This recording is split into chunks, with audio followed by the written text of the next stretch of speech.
HawkTube.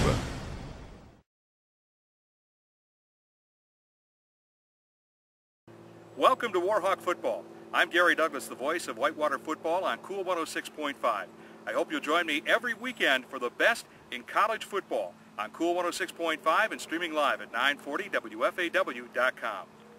Let's talk about Warhawk football and Cool 106.5. Before that, WFAW. It's a partnership that dates back all the way into the early 1960s.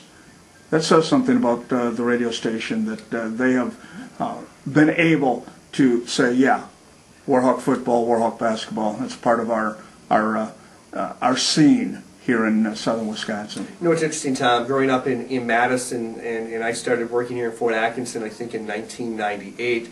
You know, you're aware of the WEAC and the Division III schools and things along that line. But when I started working here, it's when I realized just how big the university was, how big Division III athletics were, and the University of Wisconsin-Whitewater is. And to have a radio station in Cool FM that partners up with the university is spectacular. I think the university works well with us, we work well with them, and to have the programs and the tradition that both football and basketball have, along with the other sports, combined with what we do here, is a pretty unique opportunity. And I don't think you fully grasp it until you start to travel a little bit with the teams and you find yourself in Olivet, Michigan, or you find yourself at Transylvania University in Kentucky, or wherever the road may send you covering Warhawk athletics. You know, the facilities at Whitewater are top-notch. They rival what most Division II schools have. You look at the broadcast coverage that they get here, the Warhawks do, it rivals what a lot of Division I schools have. It's a great relationship. We've got a quality people that are involved with the broadcasting. Gary Douglas is a pro's pro, and we've known that for a long time. A guy who can say he's filled in for Bob Euchre, a guy who's done a lot of really good stuff. Gary's tremendous, and it helps you've got a great program to cover it like you do with UW-Whitewater. There's some that say, well, yeah, they're winning and, you know, everybody jumping on the bandwagon, but once again, I'm going to go back. The same level of coverage, has been every year for this radio station. When you look at the legends and you go as far back as Lou Wentland and Rocky Ruckdashel and Jim Klug and Tom Pattison, the great Bob Bass as well, the commitment, the dedication to cover those teams here with Cool 106.5 and previous to that WFAW, pretty unique, pretty special. Been very fortunate to have a lot of really good broadcasters on the sports side walk through these halls and walk through Perkins Stadium to cover the Warhawks. Some of them even slept in these halls, but that's a different story.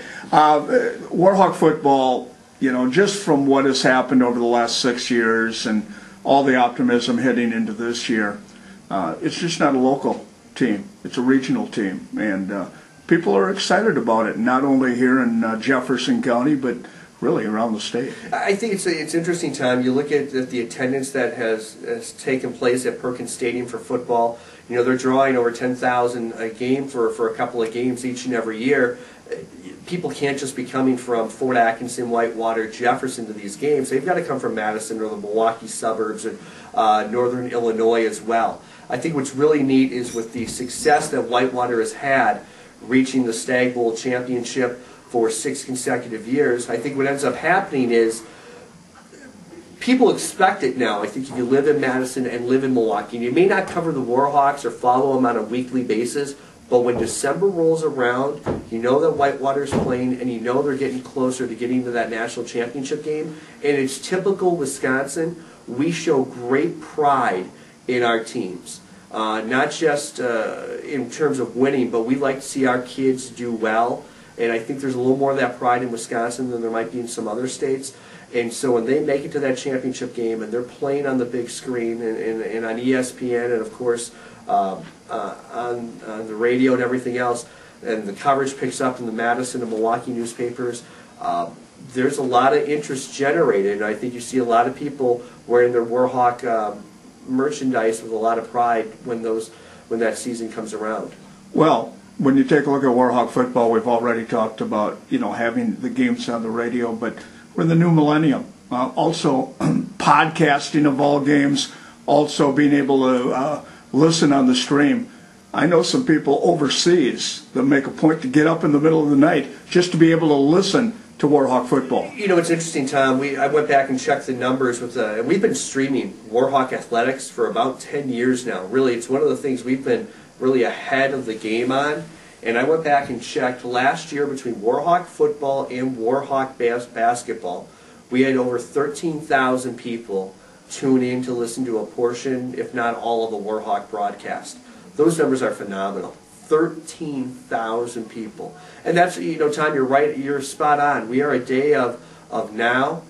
Technology allows that between podcasts and streaming and everything else. The blog work and what you're doing now with HawkTube, phenomenal. And if you're a Warhawk fan, it doesn't matter where you're at, whether you're in Jefferson or you're in Beijing or you're in wherever, you can get access to Warhawk athletics in a heartbeat.